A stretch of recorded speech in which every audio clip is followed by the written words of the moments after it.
Le 20 août 1977, la mission spatiale la plus ambitieuse de l'histoire a décollé de la Terre. L'objectif principal de Voyager 2 était d'étudier de près le système solaire externe. Cela a été rendu possible par un alignement rare de planètes. Voyager 2 était censé étudier toutes les géantes gazeuses du système solaire, Jupiter, Saturne, Uranus et Neptune. Les astronomes espéraient aussi qu'elle serait capable de trouver et d'explorer le bord du système solaire. Comme Voyager 2 a été construite pour les voyages interstellaires, la sonde a été équipée d'une grande antenne de 4 mètres de large, permettant à la sonde d'envoyer vers la Terre les données qu'elle recueillait. Pendant son voyage, la sonde spatiale a découvert une 14e lune de Jupiter. Voyager 2 est le seul vaisseau spatial à avoir étudié les 4 planètes géantes de près. C'est aussi le premier objet fabriqué par l'homme à être passé devant Uranus, où il a découvert 2 nouveaux anneaux et 10 nouvelles lunes. Voyager 2 a aussi survolé Neptune et a détecté sa grande tache noire. Il s'agit d'une tempête tournoyante colossale dans l'hémisphère sud de la planète. La tempête a la taille de la Terre et se déplace à une vitesse de 2400 km/h. Ces vents sont les plus forts jamais enregistrés sur une planète du système solaire. Dans l'histoire de l'exploration spatiale, seuls 5 vaisseaux ont réussi à quitter l'attraction gravitationnelle du système solaire. Il s'agit de Pioneer 10 et 11, Voyager 1 et 2 et New Horizons. Les humains lancent des milliers d'objets dans l'espace. Ces objets surmontent facilement la gravité de la Terre, mais le Soleil est environ 300 000 fois plus massif que notre planète. C'est pourquoi son attraction gravitationnelle est bien plus difficile à combattre. Plus impressionnante encore, Voyager 2 est le 2e objet fabriqué par l'homme dans l'histoire à avoir atteint l'espace entre les étoiles après avoir traversé l'héliosphère. C'est une bulle de champ magnétique et de particules produite par le Soleil et qui protège le système solaire. 2 ans après son lancement, Voyager 2 a commencé à transmettre les premières images de Jupiter. La sonde spatiale a fourni aux scientifiques des informations indispensables sur Io et Europe, 2 des plus grandes lunes de Jupiter. Puis la mission spatiale est passée à côté de la géante gazeuse elle-même. La distance entre le vaisseau spatial et la planète était d'environ 650 000 km. C'est alors que la sonde a remarqué des changements dans la forme et la couleur de la grande tache rouge. Il s'agit d'un énorme système de tempêtes à longue durée de vie, comme un ouragan sur Terre, mais beaucoup plus grand. 2 ans plus tard, Voyager 2 a atteint Saturne. Elle a découvert des rayons et des irrégularités dans certains des anneaux de la planète. Alors que la sonde volait derrière et au-delà de la géante gazeuse, elle a traversé le plan des anneaux de Saturne. À ce moment-là, la vitesse de Voyager était d'environ 13 km/s. Pendant plusieurs minutes, la sonde a été frappée par des milliers de grains de poussière de la taille d'1 micron. Cela n'a cessé de modifier la direction de la sonde et ses jets de contrôle ont dû se déclencher plusieurs fois pour stabiliser l'engin. Après avoir exploré Uranus et Neptune, Voyager 2 s'est ensuite dirigé hors du système solaire. Ces instruments ont été mis en mode faible puissance pour économiser de l'énergie. En août 2007, la sonde a passé le choc terminal. C'est la frontière qui marque la limite extérieure de l'influence du Soleil. Là, le vent solaire faiblit. À l'été 2013, la sonde a atteint l'espace interstellaire. Quand il s'agit d'envoyer et de recevoir des signaux dans l'espace, il y a 3 facteurs à garder à l'esprit. La distance, la puissance et le temps. Plus un vaisseau spatial est éloigné, plus un signal doit parcourir de distance avant de l'atteindre. Et plus il faut de temps à ce signal pour rattraper le vaisseau spatial. Et quand il y arrive enfin, il est extrêmement faible. Un autre problème est qu'une fois que le vaisseau spatial est lancé, il ne peut pas être rénové. Il est coincé avec la technologie dont il a été équipé à son décollage. De plus, les sondes spatiales comme Voyager 2 sont alimentées par du carburant radioactif. Lorsque le matériau spécial se désintègre par radioactivité, il dégage de la chaleur, laquelle est convertie en électricité. Malheureusement, plus le matériau se désintègre, moins le vaisseau spatial a de puissance pour recevoir et transmettre des signaux radio. Malgré ce problème, nous n'avons pas encore perdu la connexion avec Voyager 1 et 2. C'est parce que de nouvelles technologies plus puissantes apparaissent sur Terre. Les signaux que l'on envoie peuvent aller beaucoup plus loin qu'avant. C'est pourquoi il a été possible de rester en contact avec Voyager 2, qui est entré dans l'espace interstellaire en 2018 et qui s'est déjà éloigné de la Terre de près de 19 milliards de kilomètres. Mais en mars 2020, la pièce principale de l'équipement qui permettait aux scientifiques d'échanger des signaux avec le vaisseau spatial s'est éteinte. Après l'arrêt des communications avec la sonde, la NASA a passé environ 11 mois à mettre à niveau son Deep Space Network et à installer un nouveau matériel. Le DSN est un réseau international d'énormes antennes radio qui aide les astronomes sur Terre à communiquer avec les missions interplanétaires. Ces antennes sont situées en Californie, à Madrid et à Canberra. Celle utilisée pour garder le contact avec Voyager 2 est une antenne de 70 mètres de large à Canberra. C'est le seul équipement capable d'envoyer des directives qui peuvent atteindre la sonde. Cette antenne, connue sous le nom de DSS-43, a commencé à fonctionner en 1972, 5 ans avant les lancements de Voyager 1 et 2.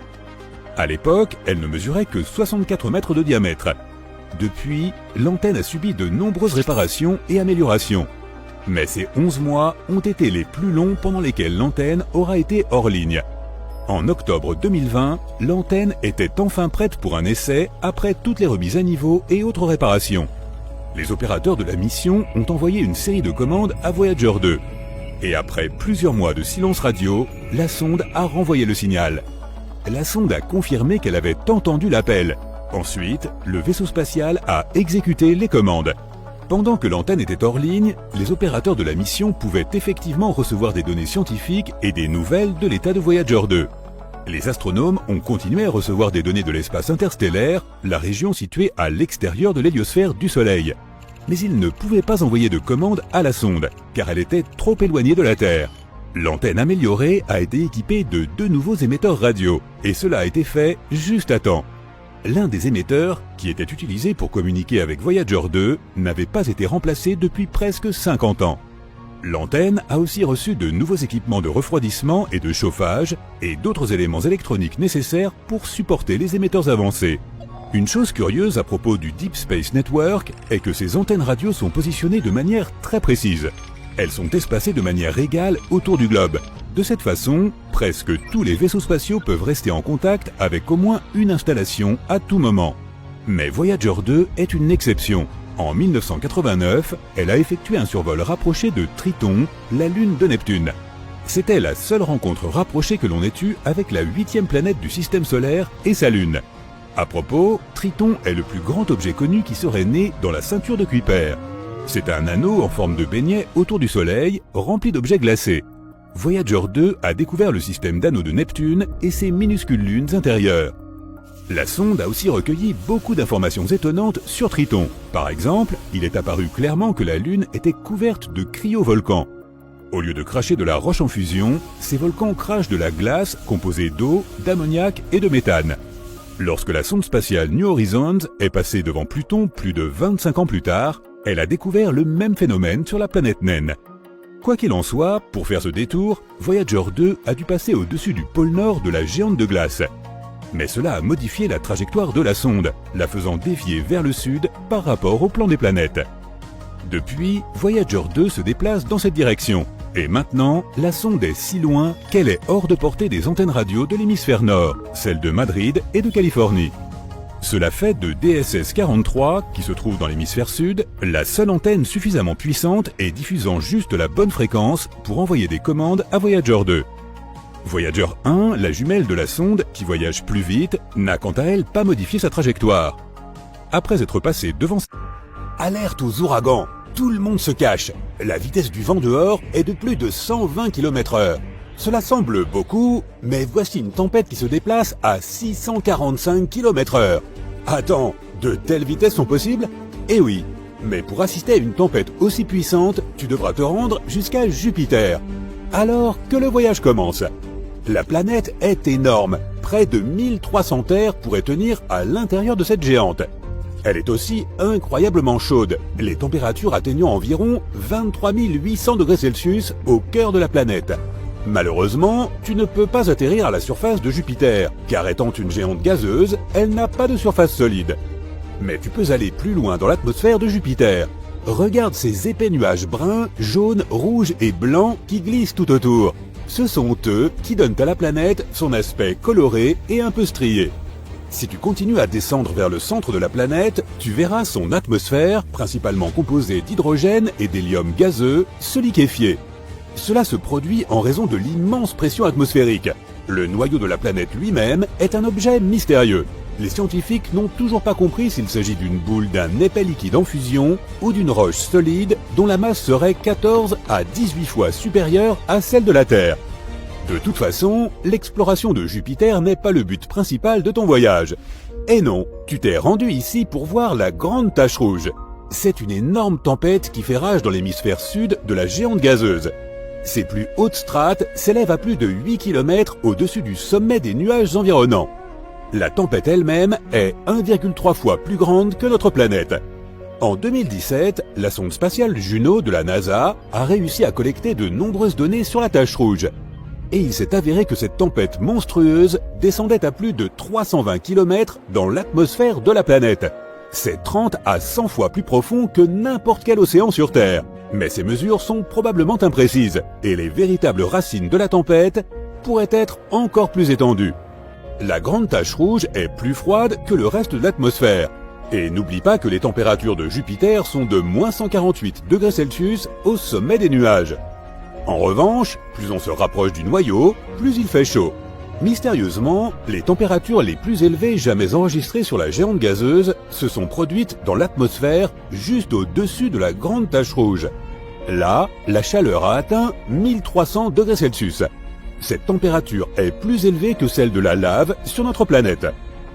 Les astronomes pensent que les turbulences causées par la tempête seraient capables de produire des ondes gravitationnelles et sonores qui pourraient être responsables de cette surchauffe. Mais la tempête elle-même est plus chaude en bas qu'en haut. Cela fait plus de 150 ans que les gens observent le vortex en mouvement sur Jupiter. Il y a quelque temps, les astronomes ont prédit qu'il allait progressivement ralentir et devenir plus petit, voire disparaître complètement. Mais cela ne s'est pas avéré être le cas. Après avoir analysé toutes les données recueillies à l'aide du télescope spatial Hubble, les chercheurs ont été déconcertés de découvrir que les vents, aux confins extérieurs de la tempête, avaient en fait pris de la vitesse. La variation de la vitesse du vent n'est pas supérieure à 2,5 km/h au cours d'une année terrestre. C'est un changement infime. Mais aussi petite que soit cette différence, elle est tout de même significative. La vitesse du vent au bord de la tempête peut atteindre une vitesse ahurissante de 650 km/h. C'est plus rapide que les tornades de la Terre. En même temps, si tu te trouvais au centre de la grande tache rouge, tu ne serais pas si impressionné. Les vents s'y déplacent beaucoup plus lentement. Les scientifiques ont dû relever de nombreux défis lorsqu'ils ont essayé de résoudre le mystère qu'est la grande tache rouge. On ne sait pas très bien ce qui alimente la tempête. Cela peut-il être dû à la nature de sa planète d'origine ? Comme il s'agit d'une géante gazeuse, Jupiter n'a pas de sol solide, il n'y a donc pas de friction, ce qui pourrait être la seule chose capable d'atténuer la tempête. Les gaz chauds de l'atmosphère de la planète sont toujours en mouvement. Ils montent, descendent, tourbillonnent, tout comme sur notre planète où l'air plus frais et plus chaud se mélangent et se fondent l'un dans l'autre, formant des tempêtes gigantesques qui tournent sur elles-mêmes. Les astronomes pensent qu'autrefois, plusieurs immenses tempêtes ont pu se réunir et créer la grande tache rouge. Et maintenant, elles continuent de tourner en attirant constamment des gaz froids des profondeurs et des gaz chauds en altitude. De plus, la tempête pourrait absorber d'autres cyclones plus petits. Cela rend la grande tache rouge encore plus puissante. Malheureusement, les épais nuages sur Jupiter ne permettent pas aux astronomes de voir ce qui se passe dans la basse atmosphère de la planète. Les scientifiques spéculent depuis des décennies sur ce qui pourrait se cacher sous la grande tache rouge. S'agit-il d'un volcan massif ? Peu probable. Jupiter est principalement composée de gaz, et elle n'a pas de croûte qui pourrait se fissurer, laissant la lave s'échapper de l'intérieur de la planète. Il existe également quelques théories expliquant pourquoi la tempête possède cette couleur caractéristique. Elle varie du blanc et du rose pâle à l'orange vif, en passant par un rouge brique. Certains scientifiques pensent que la réponse se trouve profondément sous la grande tache rouge, plus près de la surface de la planète. Une couche de gaz incolore pourrait réagir au rayonnement UV provenant du Soleil. C'est probablement ce qui donne à la tempête sa couleur rouge. Mais pour l'instant, ce n'est encore qu'une théorie. Et maintenant, tu en sais à peu près autant que nous. Jupiter n'est pas la seule planète qui peut se targuer de sa tempête géante. Une autre, aussi vaste que notre planète natale, fait rage sur Saturne. On l'appelle la grande tache blanche. C'est pratique pour les différencier. La tempête a une traîne de nuages blancs qui encerclent toute la planète, et elle se produit tous les 30 ans environ. Cette tempête démarre effectivement comme une tache, mais ensuite elle commence à s'étirer et à s'étendre. Les astronomes ont découvert que la grande tache blanche était en fait un énorme système d'orage. Et au sommet de la tempête, les éclairs peuvent jaillir plus de 10 fois par seconde. Mais le principal mystère concernant la grande tache blanche est de savoir d'où elle tire son énergie. Certains scientifiques pensent qu'elle pourrait être alimentée par le Soleil, d'autres affirment que la configuration des nuages de la tempête n'a de sens que s'il existe une source interne de chaleur qui puisse alimenter les vents. Quoi qu'il en soit, les violentes tempêtes sur différentes planètes du système solaire ne sont pas le seul mystère spatial qui rende les astronomes perplexes. Passons à Pluton, la plus grande planète naine connue du système solaire, et explorons son atmosphère. Elle s'élève très haut au-dessus de la surface de la planète et comporte plus de 20 couches, toutes glaciales et extrêmement condensées. Par ailleurs, notre Lune a aussi une sorte d'atmosphère. Appelée exosphère, elle est composée d'hélium, de néon et d'argon. Elle est 10 000 milliards de fois moins dense que l'atmosphère de la Terre. En voyageant dans l'espace, fais attention aux trous noirs. Un trou noir est un endroit où la gravité est si forte que même la lumière ne peut pas en sortir. Mais les trous noirs peuvent parfois se comporter comme des volcans galactiques supermassifs. De temps en temps, ils s'enflamment, mais au lieu de cracher de la lave, ils produisent d'énormes quantités d'énergie. Et ce phénomène laisse des trous béants dans la matière et le gaz environnant. Il y a peu de temps, les scientifiques ont découvert l'un des plus grands cratères de l'univers.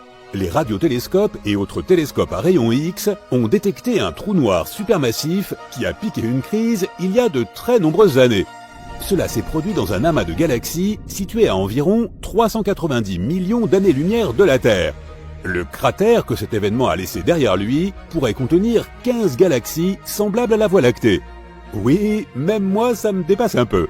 Pendant ton voyage à travers l'espace, réfléchis bien avant d'atterrir sur des planètes inconnues. Sinon, tu risques de te retrouver dans un endroit comme K2 141b. C'est une planète située en dehors de notre système solaire. À première vue, elle n'est pas si différente de la Terre. Elle possède des océans liquides qui s'évaporent, forment des nuages, se condensent et reviennent à la surface sous forme de pluie. Mais au lieu d'eau, il pleut des pierres. La surface de cette exoplanète est recouverte de mers de lave profondes de plusieurs dizaines de kilomètres. Les températures sur K2 141b atteignent bang, un autre coup sur Jupiter. Voyons voir, une géante gazeuse, la plus grande planète du système solaire, 318 fois plus grande que la Terre, 2,5 fois plus grande que toutes les autres planètes du système solaire réunies. Et un autre élément intéressant, si elle grossissait encore, elle deviendrait en fait plus petite.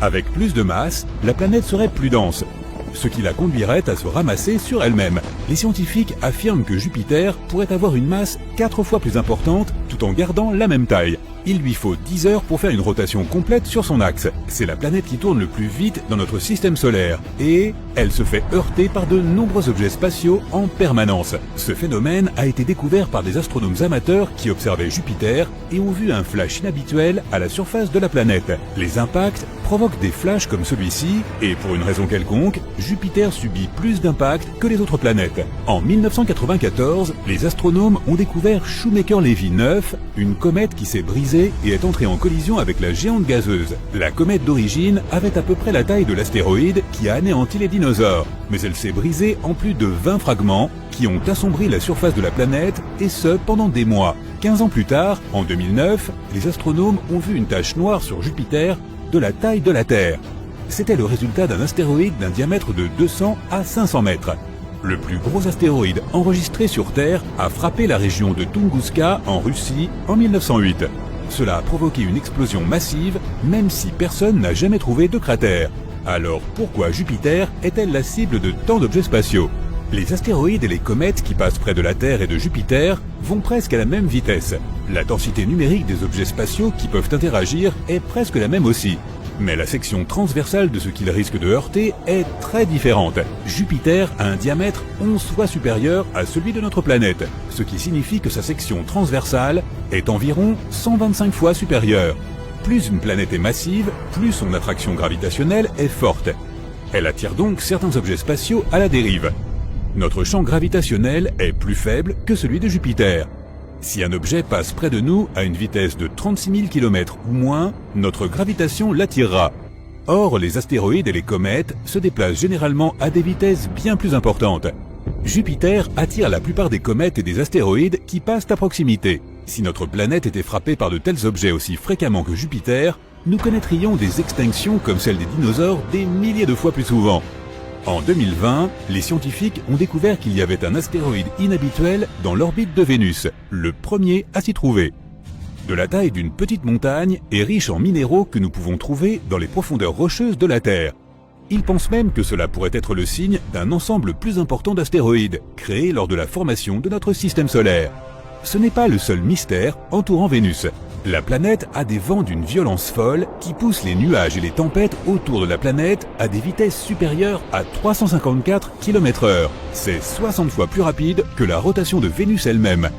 De plus, les scientifiques ne sont toujours pas sûrs de ce qui s'est passé avec ces océans. Ils pensent que puisque la planète est si proche du Soleil, l'eau s'est évaporée et s'est envolée dans l'atmosphère sous forme de vapeur. Cela a piégé la chaleur provenant du Soleil, une chaleur qui aurait vaporisé de plus en plus d'eau au fil du temps. Vénus avait probablement un environnement comme sur Terre, mais il y a très longtemps. Selon cette théorie, de nombreuses comètes et astéroïdes se sont écrasés sur Vénus. Des milliards de morceaux de la planète volaient tout autour. Certains ont même pu s'écraser sur la Lune de la Terre. Les morceaux qui ont percuté notre planète sont probablement enterrés très profondément, car notre activité géologique est plus importante que celle de la Lune. Uranus a aussi subi une collision, mais plus grave que celle des astéroïdes. Les autres planètes de notre système solaire ont pour la plupart un axe de rotation qui pointe en quelque sorte vers le haut du plan de l'écliptique. Or, Uranus est incliné, couché sur le côté. Une saison y dure donc 42 ans, lorsque son pôle sud ou son pôle nord est dirigé vers le Soleil. La plupart des planètes tournent également dans le sens inverse des aiguilles d'une montre, lorsque tu les regardes depuis le dessus de notre système solaire. Vénus fait le contraire, ce qui signifie qu'elle a peut-être été désaxée il y a longtemps. Uranus est peut-être entré en collision avec un autre corps spatial il y a des millions d'années. Lorsque notre système solaire était encore très jeune, les configurations orbitales de Saturne et de Jupiter se sont peut-être croisées. Leurs forces gravitationnelles ont en quelque sorte créé un élan orbital et l'ont transféré à Uranus, ce qui l'a désaxé. Des millions d'astéroïdes orbitent autour du Soleil, mais il n'y en a pas tant que ça qui passent près de la Terre de temps en temps. Il n'y a donc pas de corps spatiaux dangereux qui viennent vers nous. Il est prévu que nous visitions Mars dans les années 2030, et les scientifiques espèrent que Mars ne sera pas la cible de certains corps spatiaux plus gros. De nouveaux cratères se forment sur la planète rouge tous les jours ou tous les 2 jours. Ils peuvent mesurer jusqu'à 4 mètres de large, ce qui signifie qu'ils ont pu être formés par des objets de la taille d'un ballon de foot. Comme l'atmosphère y est plus fine que la nôtre, les corps plus petits peuvent y pénétrer plus facilement. La majeure partie du nord martien est constituée de basses terres lisses. Le sud est plus relevé, parsemé de cratères, et l'intérieur de la planète contient une quantité surprenante de métaux rares. Selon la théorie, c'est parce qu'un gros corps céleste est entré en collision avec Mars et a arraché une partie de sa moitié nord. Les débris de cet astéroïde ont fait le tour de la planète et se sont ensuite mélangés pour former 2 petites lunes qui orbitent autour de Mars. Nous avons aussi des roches martiennes sur Terre, trouvées dans le désert du Sahara, en Antarctique et dans d'autres endroits du globe. Certaines de ces roches contiennent du gaz qui est chimiquement le même que l'atmosphère de Mars. Les roches sont probablement issues d'une grosse explosion qui s'est produite lorsqu'un astéroïde ou un météore plus gros a été éjecté de Mars et a atterri sur notre planète. Mercure a aussi une atmosphère fine, si bien qu'elle subit beaucoup de petits impacts. Imagine que tu te réveilles, que tu ailles à ta fenêtre et que tu vois une pluie de micro-météores tous les matins. C'est ce qui se produit sur Mercure. Cet étrange phénomène météorologique façonne son atmosphère appelée exosphère. Mercure est si dense que son noyau de fer lourd représente les 2/3 de sa masse totale. Les scientifiques pensent qu'elle aurait pu être plus grande dans le passé, mais de nombreuses collisions ont fait disparaître sa surface. Elle a été constamment bombardée par des roches venues de l'espace qui ont laissé des traces sous forme de cratères. Les plaines à sa surface semblent avoir été creusées à cause de la lave volcanique qui s'est déversée et qui a ensuite lentement séché. De nombreux cratères sont remplis d'un tel matériau, ce qui signifie que quelque chose d'autre a secoué le monde de Mercure, les volcans. Un groupe inhabituel d'astéroïdes a été découvert près de Neptune. Leur taille varie, allant de grandes zones de la taille de métropole à de minuscules cailloux. On pense qu'ils viennent d'un groupe d'astéroïdes appelé la ceinture de Kuiper. Elle forme un anneau bien au-delà de Neptune. Mais ces nouveaux astéroïdes ont des couleurs différentes de ceux de la ceinture de Kuiper. Ils sont si loin du Soleil que leur surface était censée rester presque intacte. Mais ils ont une couleur similaire à des astéroïdes cuits par le Soleil autour de Jupiter. Comme le reste des planètes, Neptune reçoit la chaleur du Soleil. Mais il y a quelque chose de mystérieux à l'intérieur de la planète, qui fait qu'elle génère plus de chaleur qu'elle n'en reçoit. Cela affecte son climat, et Neptune a la météo la plus étrange de tout le système solaire. Des tempêtes massives, des vents d'une vitesse folle, des nuages de type cirrus qui changent constamment et rapidement. Il y a des taches sombres qui vont et viennent dans son atmosphère. Nous recevons 1000 fois plus de lumière solaire que Neptune. Les géantes gazeuses comme Saturne et Jupiter peuvent protéger notre planète des astéroïdes. Sans elles, les gros impacts qui ont créé suffisamment de débris pour former les lunes et d'autres planètes se produiraient plus souvent. Un énorme astéroïde se dirige actuellement vers Saturne et pourrait croiser au large de la Terre en 2031. Il est plus de 10 fois plus gros que l'astéroïde. Il y a quelques années, la NASA a observé une étrange lueur verte sur Jupiter.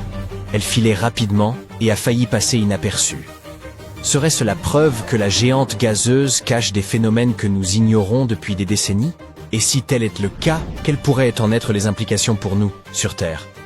En réalité, les astronomes n'ont pas découvert ce phénomène par pur hasard. Jupiter fait l'objet d'observations attentives depuis longtemps, notamment grâce à la mission Juno. La sonde Juno a été lancée en 2011 et a atteint Jupiter en 2016. Depuis cette date, elle orbite autour de la planète et recueille une grande quantité de données. Sa mission consiste à mieux comprendre la composition de Jupiter, le fonctionnement de son atmosphère et les processus à l'œuvre dans ses profondeurs. En 2020, l'une de ses caméras, la JunoCam, un nom très inspiré, a enregistré quelque chose d'inhabituel. Près du pôle nord de Jupiter, un bref éclair vert très lumineux est apparu. Ce phénomène semblait se déplacer, et à une vitesse remarquable.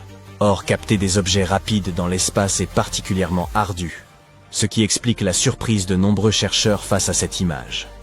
Alors, que pourrait être cette lueur? L'explication la plus plausible et la plus largement admise est celle d'un éclair. Mais les éclairs joviens diffèrent fortement de ceux de la Terre. Sur cette planète, ils se forment à l'intérieur d'immenses nuages composés d'ammoniac et d'eau. Les tempêtes qui y règnent sont bien plus violentes que celles observées chez nous et peuvent produire des teintes inhabituelles, dont le vert. Mais si cette lueur n'était pas un éclair, pourquoi ne l'avait-on jamais observée? Il est possible qu'elle existe depuis longtemps, mais qu'elle se déplace trop vite pour avoir été captée par nos instruments jusqu'alors. Si elle était observée de nouveau, les chercheurs pourraient l'analyser plus précisément et en déterminer la nature. En attendant, la plupart des explications restent des hypothèses fondées sur nos connaissances actuelles. Une autre question est de savoir ce que cette trouvaille pourrait signifier pour la Terre. Les savants estiment qu'elle n'aura aucun effet direct sur notre planète. Mais la découverte demeure importante, car elle confirme que des phénomènes comparables à la météo terrestre, comme la foudre, existent sur d'autres planètes, parfois sous des formes bien plus extrêmes. Comme sur Mars par exemple. Les scientifiques viennent de découvrir que l'atmosphère de la planète crépitait d'électricité statique. Autrement dit, Mars possède de minuscules éclairs. En 2021, lorsqu'un tourbillon de poussière est passé au-dessus du rover Perseverance, les chercheurs s'attendaient à entendre les bruits habituels, le sable qui racle et le vent qui souffle. Pourtant, le rover a capté un léger « pop ». Sur le moment, cela paraissait difficile à expliquer. Mais, à présent, les chercheurs pensent avoir compris son origine. Ce bruit viendrait d'une décharge électrique dans l'air très ténu de Mars. En somme, un mini-éclair martien. Cela ne ressemble pas aux éclairs terrestres. Aucun grand flash ne traverse le ciel. L'atmosphère martienne est trop fine pour cela. Il s'agit plutôt de minuscules étincelles. Elles comptent néanmoins comme de la foudre, ce qui fait officiellement de Mars la troisième planète connue, hormis la Terre, à en posséder, après Jupiter et Saturne. Comment les chercheurs l'ont-ils découvert? Perseverance possède sur son mât un microphone baptisé SuperCam. Pendant 2 ans, il a enregistré environ 28 heures de son martien. Dans ces données se trouvaient 55 brèves impulsions correspondant à de petites décharges électriques. Les étincelles étaient infimes, comparables aux petites décharges ressenties lorsqu'on touche une poignée de porte après avoir marché sur un tapis. Chaque étincelle ne durait que quelques millisecondes. Mais 7 d'entre elles coïncidaient aussi avec des interférences électromagnétiques, indice important montrant que l'électricité avait jailli dans l'air près du rover. Mais d'où vient cette foudre martienne? Sur Terre, les éclairs naissent dans les nuages d'orage lorsque des particules de glace se heurtent. Mars ne possède pas de tempête de pluie de ce type. Son climat est trop froid et trop sec. En revanche, la planète est très poussiéreuse. Lorsque de forts vents agitent les grains de poussière, ceux-ci se frottent les uns aux autres et échangent des charges électriques. Les scientifiques utilisent pour cela un terme long et complexe. La triboélectrification. L'idée reste simple. Le frottement accumule de l'électricité. Quand la charge devient assez forte, elle se libère. Cette décharge produit à la fois un son et des ondes électromagnétiques, les mêmes signaux détectés par Persévérance. Ces petites étincelles peuvent sembler anodines, mais elles sont importantes. L'activité électrique peut modifier la chimie de Mars. Elle pourrait favoriser la formation de composés réactifs comme le peroxyde d'hydrogène et les perchlorates, capables de dégrader la matière organique. Cela pourrait expliquer pourquoi Mars conserve mal les traces d'une vie ancienne. L'électricité pourrait aussi influencer le déplacement de la poussière. Une poussière chargée se soulève plus facilement, ce qui pourrait aider les tempêtes à croître et à se maintenir. Il se crée alors une sorte de boucle. Plus de poussière, plus de charge, donc davantage de tempêtes. Il existe aussi un aspect pratique. Ces étincelles ne blesseront pas directement les astronautes, mais elles pourraient perturber nos systèmes ou endommager des instruments sensibles. Comprendre quand et où elles apparaissent aidera les ingénieurs à concevoir les futures missions, ainsi que les combinaisons spatiales, capables de fonctionner dans l'environnement électriquement actif de Mars. Éloignons-nous maintenant un peu plus du Soleil. Voici une idée qui pourrait bouleverser votre image du système solaire. De nouvelles simulations indiquent qu'Uranus et Neptune ne seraient peut-être pas de gigantesques boules de glace. Leur intérieur pourrait être bien plus rocheux, entouré seulement de fines couches glacées. Des chercheurs de l'université de Zurich ont élaboré de nouveaux modèles montrant que ces géantes pouvaient correspondre aux observations sans être dominées par la glace. Dans plusieurs simulations, les planètes contiennent même beaucoup plus de roches que prévu. Avec les données actuelles, Uranus et Neptune pourraient donc être riches en roches ou riches en glace. Les informations disponibles ne permettent tout simplement pas encore de trancher. C'est pourquoi les scientifiques réclament toujours des missions capables de se placer en orbite autour de ces planètes pour les étudier de près. La sonde Voyager 2 a survolé Uranus en 1986, puis Neptune en 1989. Elle a recueilli quelques mesures avant de poursuivre sa route. Aucune sonde n'est restée assez longtemps pour comprendre réellement ce qui se passe sous les nuages. Les chercheurs doivent donc s'appuyer sur des simulations construites à partir d'indices limités. L'image classique des géantes de glace reste valable, mais ce n'est plus la seule interprétation compatible. Une autre découverte remarquable concerne Ariel, une lune d'Uranus. Bien que petite, les scientifiques pensent aujourd'hui qu'elle aurait pu abriter un immense océan souterrain représentant plus de la moitié de son volume. Cet océan aurait pu atteindre environ 170 km de profondeur et aurait peut-être existé il y a seulement 1 milliard d'années. Ariel ne mesure qu'environ 1100 km de diamètre, soit à peu près un tiers de la taille de la Lune. Pour cette raison, on pensait autrefois qu'elle ne pouvait pas conserver sa chaleur très longtemps. Des recherches plus récentes nuancent cette idée. Lorsque Voyager 2 est passé près d'Uranus en 1986, elle a renvoyé des images montrant que la surface d'Ariel n'avait pas l'aspect ancien et figé attendu. La Lune paraissait plutôt jeune et active, avec des fissures, des crêtes et même des signes de volcans glaciaires. Certaines structures rappellent fortement celles observées sur Europe, Encelade ou Triton, des mondes où l'on sait déjà que des océans existent sous la glace. Par la suite, les scientifiques ont aussi détecté sur Ariel des traces d'ammoniac et de composés carbonés. Ces substances disparaissent normalement assez vite, sauf si quelque chose les fait remonter depuis l'intérieur, ce qui suggère souvent la présence d'eau liquide souterraine. Les chercheurs ont donc élaboré des modèles de la structure interne possible de la Lune. Dans ces simulations, Ariel possède une croûte externe fragile, une couche plus souple en dessous, puis un océan profond, et enfin un noyau solide. Ils ont ensuite étudié la réaction de cette croûte aux forces de marée, provoquées par l'attraction d'Uranus et des autres lunes.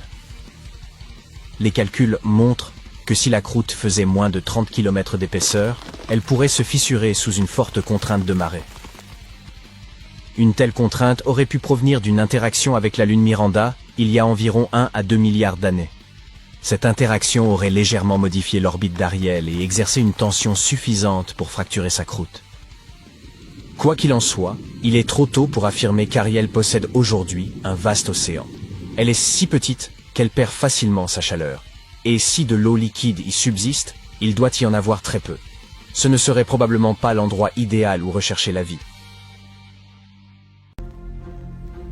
Toutes les planètes du système solaire s'alignent lentement. Mercure, Vénus, la Terre, Mars, Jupiter, Saturne et Neptune sont sur le point de former une ligne droite. Cet événement qu'on appelle une parade de planètes se produit une fois tous les 176 ans. La dernière fois que cela s'est produit, c'était il y a près de 40 ans. C'était une chance unique d'explorer toutes ces planètes d'un coup. Le 20 août 1977, des milliers de personnes se sont rassemblées devant le centre spatial Kennedy de la NASA pour assister au lancement de la mission spatiale la plus lointaine et ambitieuse de l'histoire. 5, 4, 3, 2, 1, allumage. La fusée Titan a décollé de la Terre et quitté l'atmosphère. Une fois dans l'espace, elle a lancé la sonde Voyager 2, qui a commencé son voyage.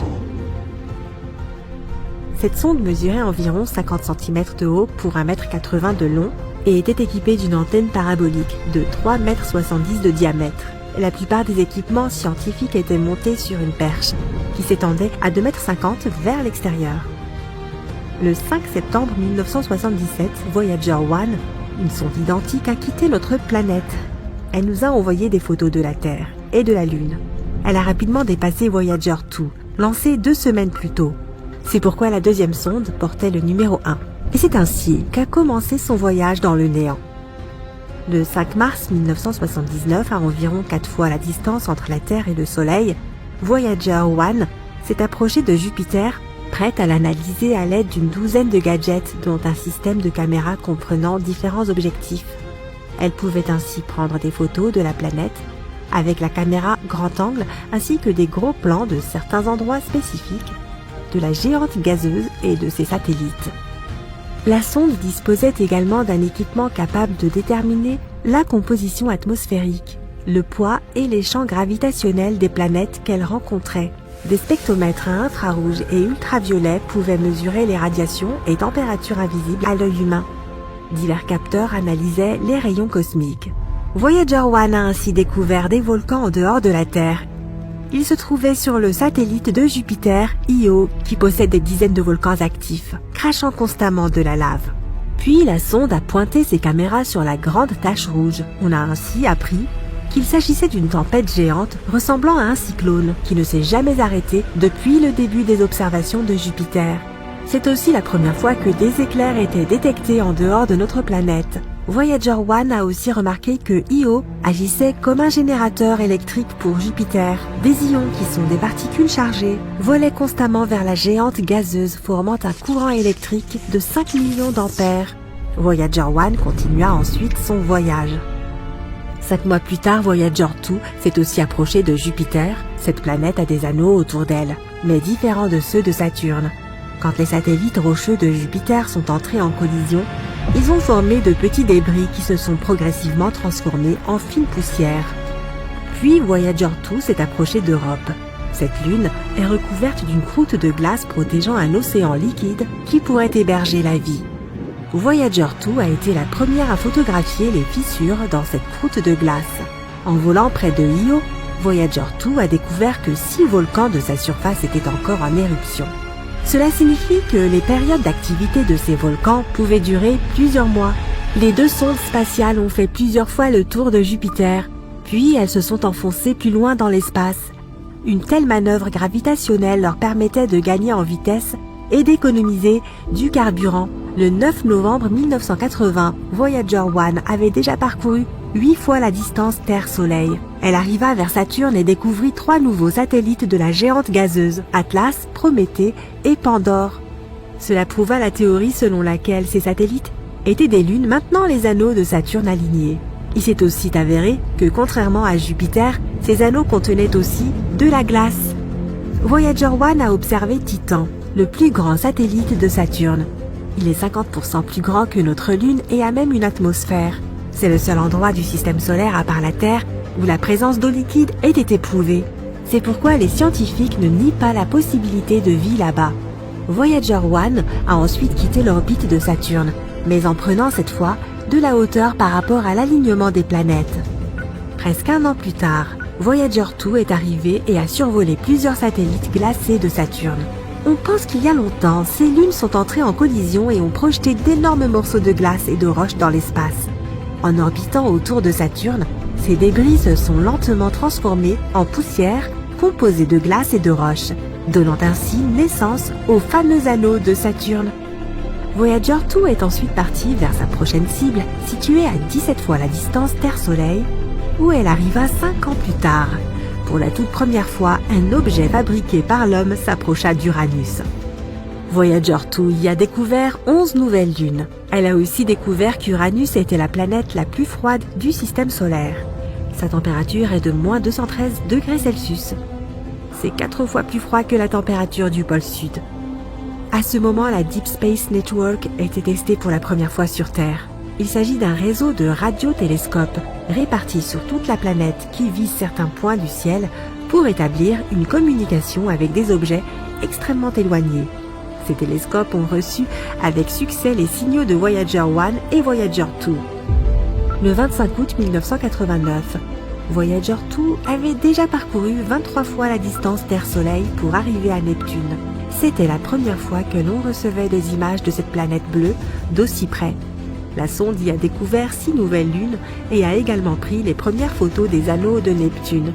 Les ingénieurs ont ensuite coupé les caméras de la sonde afin d'économiser de l'énergie pour son ordinateur principal et les instruments mesurant les vents solaires et interstellaires. Voyager 2 a ensuite quitté Neptune pour se diriger vers l'espace lointain, là où elle n'avait plus besoin de caméras. Quelques mois plus tard, Voyager 1 a envoyé sa dernière photo à la Terre. C'est un portrait de famille de notre système solaire tout entier. Chaque point pâle montre une planète. On reconnaît à peine la Terre. Sa caméra a ensuite été coupée pour économiser de l'énergie. C'était le début de la mission interstellaire de Voyager 1. Pendant 15 ans, la sonde a volé aux confins du système solaire. Le 16 décembre 2004, elle a traversé le choc terminal. C'est là que le vent solaire ralentit soudainement et se réchauffe après être entré en collision avec le vent interstellaire. Voyager 1 a réussi à endurer cette épreuve et a poursuivi son aventure. En 2007, Voyager 2 a traversé la même frontière. À ce moment, ses capteurs ont enregistré une température d'environ 130 degrés, mais la sonde a réussi à y résister et a poursuivi son voyage dans le cosmos. Les deux sondes se sont ensuite déplacées dans des directions différentes. Elles ont ainsi découvert que l'héliosphère, cette bulle de vent solaire, n'était pas parfaitement ronde mais ressemblait plutôt à un œuf. Le 25 août 2012, Voyager 1 est devenu le premier objet fabriqué par l'homme à entrer dans l'espace interstellaire. C'est aussi l'objet artificiel envoyé le plus loin de toute l'histoire de l'humanité. Le 5 novembre 2018, Voyager 2 a également quitté le système solaire, poursuivant également son voyage dans l'espace lointain. Les deux sondes voyagent maintenant depuis 44 ans. Voyager 1 a parcouru 153 fois la distance Terre-Soleil en filant à plus de 60 000 km/h. Dans environ 300 ans, les sondes atteindront le nuage de Oort. Il s'agit d'une région hypothétique entourant le système solaire où il n'y a que des astéroïdes et des blocs de glace. Les scientifiques pensent que les sondes pourraient atteindre les étoiles les plus proches dans les 40 000 prochaines années. Peut-être qu'un jour elles exploreront des mondes inconnus. Elles pourraient découvrir des planètes ressemblant à la nôtre. Elles pourraient même rencontrer une civilisation intelligente. C'est pour cela que chaque sonde transporte un disque d'or sur lequel figure un message contenant 115 images, dont nos systèmes numériques, une carte du système solaire, des images de ces planètes, des diagrammes de l'ADN humain, des portraits d'humains, des paysages terrestres, des salutations traduites dans 55 langues de la Terre, y compris les plus anciennes et les plus récentes, et également 90 minutes de musique provenant de différents endroits de notre planète. Les sondes Voyager transportent aussi un dispositif permettant de lire ces sons. Si une autre civilisation reçoit cet enregistrement, ces scientifiques pourront alors le décoder et ils pourraient décider de nous rendre visite. Ils devraient cependant répéter le voyage inverse de Voyager, soit des dizaines d'années-lumière à travers l'espace intersidéral, entrer dans notre système solaire et enfin survoler Neptune, Uranus, Saturne, Jupiter, Mars et la ceinture d'astéroïdes, en direction de notre petite planète bleue. Nous pouvons seulement espérer que notre civilisation sera alors assez développée pour les accueillir. Hé, les passionnés de l'espace, connaissez-vous bien notre système solaire? Alors devinez quelle est cette planète. Sa masse représente plus du double de celle de toutes les autres planètes réunies. Elle est couverte de stries et de tourbillons majestueux qui sont en fait des nuages d'ammoniac froid et d'eau balayés par les vents, flottant dans une atmosphère faite d'hydrogène et d'hélium. Toujours aucune idée? Alors regardez ça. Il s'agit de la fameuse Grande Tache Rouge, une tempête géante plus grande que ne l'est notre planète qui fait rage depuis des centaines d'années. Eh oui, bien vu, ce monde nuageux, c'est Jupiter. Et la question principale est, cette planète est-elle notre ennemi ou notre allié? La sonde Juno de la NASA explore actuellement cette géante gazeuse et nous envoie des tonnes de données utiles. Jupiter est si grande que 11 terres pourraient tenir autour de son équateur. Si notre planète avait la taille d'un raisin, Jupiter serait un ballon de basket. Cette géante gazeuse est la 5e planète à partir du Soleil et orbite sur une distance de 779 millions de kilomètres. Et même si pour nous, terriens, notre chère planète bleue semble être la plus importante de toutes, nous vivons dans le système solaire de Jupiter. Après tout, celle-ci représente 75% de la masse de toutes les planètes du système. Sa masse est également 318 fois supérieure à celle de la Terre. Et tout ce que Jupiter désire, Jupiter l'obtient. Elle veut lancer des objets à travers le système solaire? Pas de problème. Après tout, l'immense gravité de cette géante gazeuse n'est pas due au hasard. Elle arrache des matériaux à la ceinture d'astéroïdes, empêchant ces pauvres roches spatiales de former des objets plus gros que Cérès, la seule planète naine située dans le système solaire interne. Jupiter a faim, elle engloutit des comètes, des astéroïdes, etc. Jupiter s'ennuie, elle lance tout ce qu'elle parvient à capturer sur des trajectoires lointaines. Cette géante gazeuse a dû causer bien des dégâts au cours de sa vie, qui dure depuis environ 4,5 milliards d'années. Mais voilà, certains scientifiques pensent que nous devons notre existence, et celle de notre planète, à la gravité protectrice de Jupiter. Cela peut paraître déroutant, mais en avalant goulûment les objets spatiaux dangereux, cette planète fait le vide dans le système solaire. D'autres astronomes ne sont pas d'accord avec cette théorie. Ils affirment que Jupiter est un astre voyou qui perturbe les comètes paisibles et sûres et les envoie dans les endroits les plus inattendus. Certains des objets les plus dangereux de notre système solaire sont les comètes à longue période. Il s'agit d'énormes morceaux de glace et de roches provenant des profondeurs du nuage de Oort qui se trouve bien au-delà de Pluton. Certaines d'entre elles sont attirées dans le système solaire interne où elles passent devant notre Soleil. Il est possible que l'extinction la plus dévastatrice qu'ait connue la Terre ait d'ailleurs été provoquée par une comète à longue période. Lorsque ces comètes se feraient un chemin dans le système solaire, elles interagissent probablement avec la gravité de Jupiter. La géante gazeuse les tire dans tous les sens, consommant certaines d'entre elles comme de délicieux burgers de roches glacées. Mais Jupiter pousse-t-elle ces comètes hors de leur orbite dangereuse afin qu'elles ne s'écrasent pas sur la Terre? Ou bien cette géante gazeuse dévie-t-elle en fait la trajectoire de comètes qui, autrement, manquerait la Terre? Nul ne le sait. Les astronomes qualifient parfois Jupiter d'étoile ratée. La géante gazeuse contient en effet beaucoup d'hélium et d'hydrogène, les matériaux dont sont principalement composées les étoiles. Mais la masse de la planète n'est pas suffisante pour déclencher une réaction de fusion en son cœur. Or, c'est précisément ainsi que les étoiles produisent de l'énergie. Elles fusionnent les atomes d'hydrogène sous une pression et une chaleur extrêmes et créent ainsi de l'hélium. Ce faisant, elles libèrent également de la lumière et de la chaleur. Jupiter ne pourrait déclencher une réaction nucléaire et devenir une étoile que si sa masse était 75 fois supérieure à sa masse actuelle. Paradoxalement, si Jupiter devenait encore plus massive, elle deviendrait aussi plus petite. Cette masse supplémentaire rendrait la planète plus dense et la géante gazeuse commencerait à la comprimer autour d'elle-même. Les astronomes sont presque sûrs que même si Jupiter avait 4 fois sa masse actuelle, elle garderait pourtant la même taille. Jupiter possède entre 80 et 95 lunes. mais l'une des plus célèbres aujourd'hui est Europe.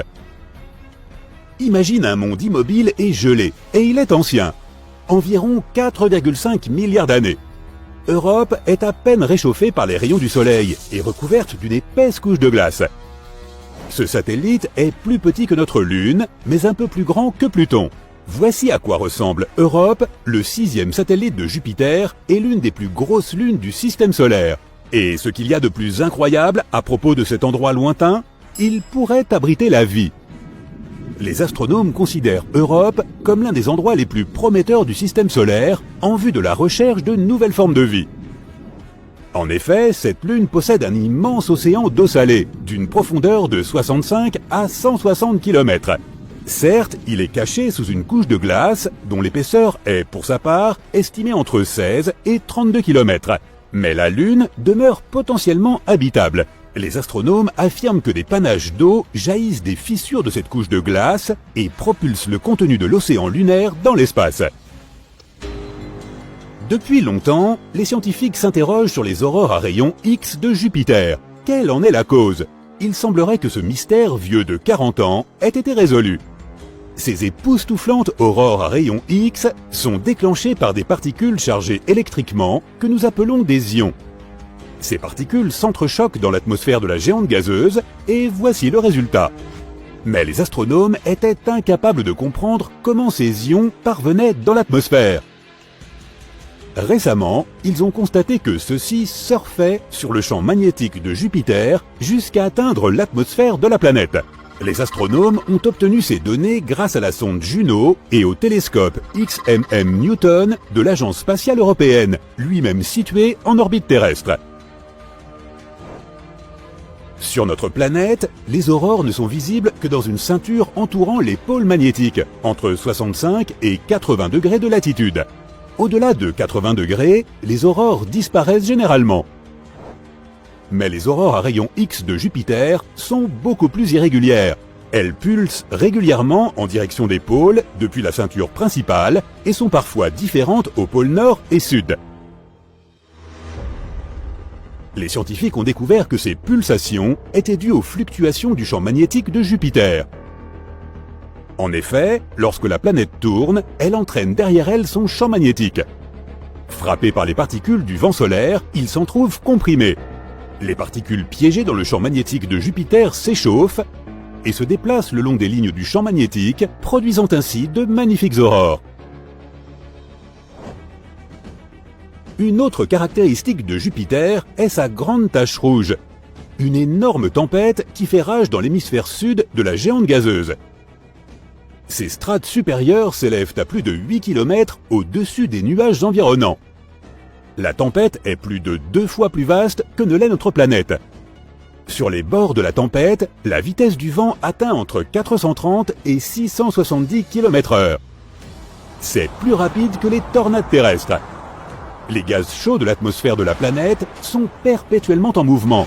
Ils montent, descendent et tourbillonnent. Comme sur notre planète, lorsque des gaz plus froids et plus chauds se mélangent et se fondent les uns dans les autres, ils forment de gigantesques tempêtes circulaires.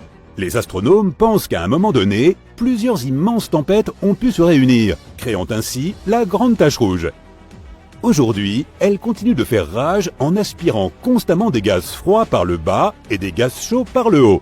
De plus, ce monstre de tempête absorbe d'autres tourbillons plus petits qui rendent la tache encore plus puissante. Plusieurs théories tentent d'expliquer pourquoi la tempête a cette couleur caractéristique. Elle varie du blanchâtre au rose saumon, en passant par l'orange et le rouge brique. Certains scientifiques pensent que la réponse se trouve sous la grande tache rouge, plus près de la surface de la planète. Une couche incolore d'hydrosulfure d'ammonium pourrait réagir avec les rayons cosmiques ou le rayonnement UV provenant du Soleil. C'est ce qui donne à la tache sa jolie couleur rouge. Mais pour l'instant, il ne s'agit que d'une théorie.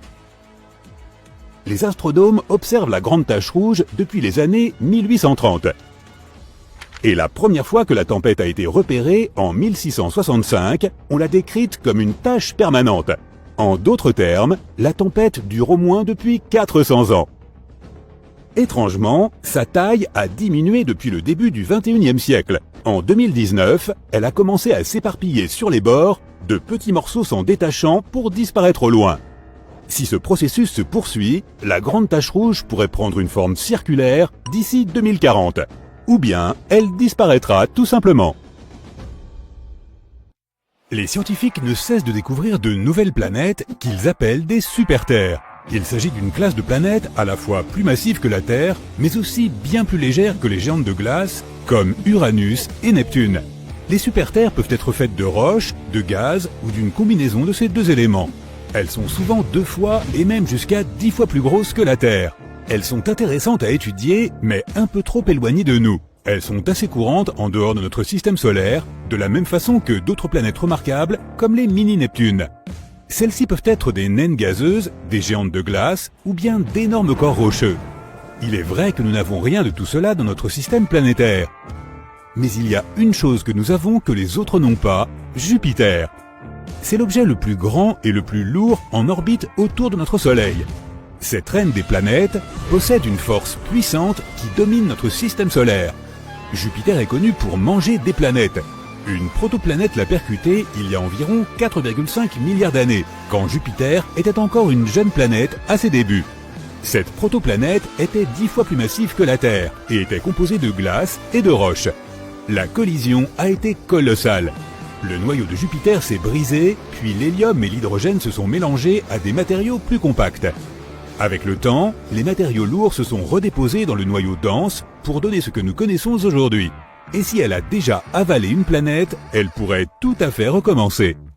On soupçonne que notre système solaire contenait autrefois beaucoup plus de grandes planètes qu'il n'en a aujourd'hui. Par exemple, l'espace est plutôt vide autour de Mercure de nos jours. De telles zones avoisinant les étoiles centrales sont nombreuses et pleines de planètes de masse intermédiaire, dont la taille varie entre celle de la Terre et de Neptune. Notre système solaire était un endroit chaotique à ses origines. De jeunes étoiles étaient entourées de disques tourbillonnants de poussière et de gaz, et les planètes se formaient à partir de ces débris, un peu comme les arbres lorsqu'ils émergent du sol. Les petites planètes rocheuses se formaient dans la chaleur et la lumière intense près des étoiles, tandis que les géantes gazeuses se formaient plus loin, là où les températures étaient plus basses, leur permettant de conserver plus de matériaux gazeux. Et même si les planètes de notre système solaire semblent assez stables et paisibles aujourd'hui, si l'on se réfère à leur orbite, elles n'étaient pas aussi calmes auparavant. Certaines planètes n'orbitaient pas en mouvement circulaire, elles avaient des trajectoires oblongues, plus excentriques. Elles se rapprochaient d'abord de leur étoile, puis s'en éloignaient. C'était comme si elles avaient été déséquilibrées par la gravité d'autres planètes sur leur chemin. Il existe une théorie appelée Grand Arc, qui tente d'expliquer ce qui a pu se passer pendant les premiers millions d'années de formation de notre système solaire.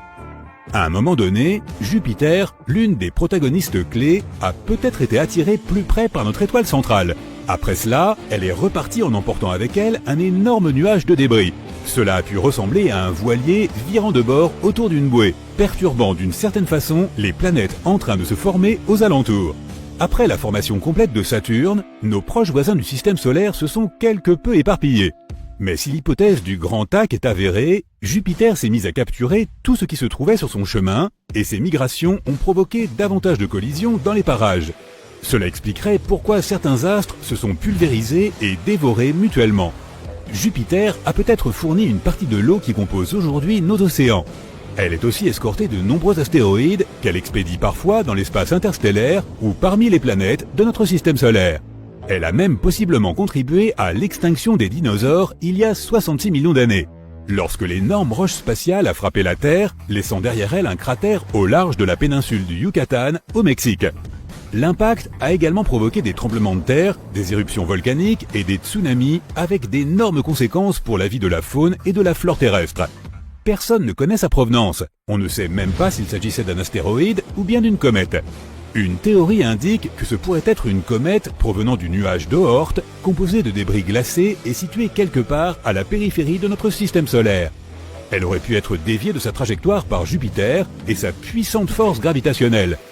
Ainsi, notre système solaire ressemblait à une sorte de flipper où Jupiter, la plus grosse planète, précipite les comètes en approche sur des orbites passant aux abords du Soleil. Une fois à proximité, elles peuvent subir de puissantes forces de marée qui les brisent en morceaux jusqu'à finir en éclats de comètes. Cet événement a marqué le début du règne de nos ancêtres, les mammifères. Cela signifie que sans Jupiter, nous ne serions peut-être pas là, et la Terre non plus. Il semblerait donc que la plus grosse planète du système solaire soit arrivée en force, détruisant des planètes plus anciennes et ouvrant la voie à des mondes plus petits comme le nôtre. Jupiter a pu être la raison pour laquelle nous ne pouvons pas trouver la planète 9 à l'heure actuelle. Les scientifiques estiment qu'elle existe et qu'elle pourrait se cacher quelque part au-delà de Neptune, mais pas plus loin que Pluton. Il y a 3 zones dans notre système solaire: les planètes intérieures, les planètes extérieures et tout ce qui se trouve au-delà. La mystérieuse planète pourrait avoir la taille de la Terre ou de Mars. Elle aurait tournoyé parmi les géantes gazeuses avant d'être finalement balayée vers la limite externe de notre système solaire, voire même quelque part dans l'espace profond. Jupiter est zébré en raison des différences de température, de gaz atmosphérique et de composition chimique. Les scientifiques pensaient auparavant que la source de ces différences de couleurs était le redoutable vent atmosphérique et les matières circulant entre les couches de l'atmosphère. On sait maintenant que les bandes de couleur claire, appelées aussi zones, indiquent l'endroit où le gaz s'élève. À l'inverse, les bandes de couleur sombre, que l'on appelle ceintures, révèlent où le gaz s'enfonce. Les lunes de Jupiter pourraient aussi causer ces rayures, car elles tirent sur ces cellules de convection atmosphérique. Au centre de Jupiter se trouve un noyau dense et liquide composé d'hélium et d'hydrogène métallique mêlés à d'autres éléments plus lourds et dissous. En s'éloignant de son centre, la température et la pression à l'intérieur de la planète diminuent. Ainsi, l'intérieur liquide laisse place au gaz de l'atmosphère, à nouveau principalement de l'hélium et de l'hydrogène.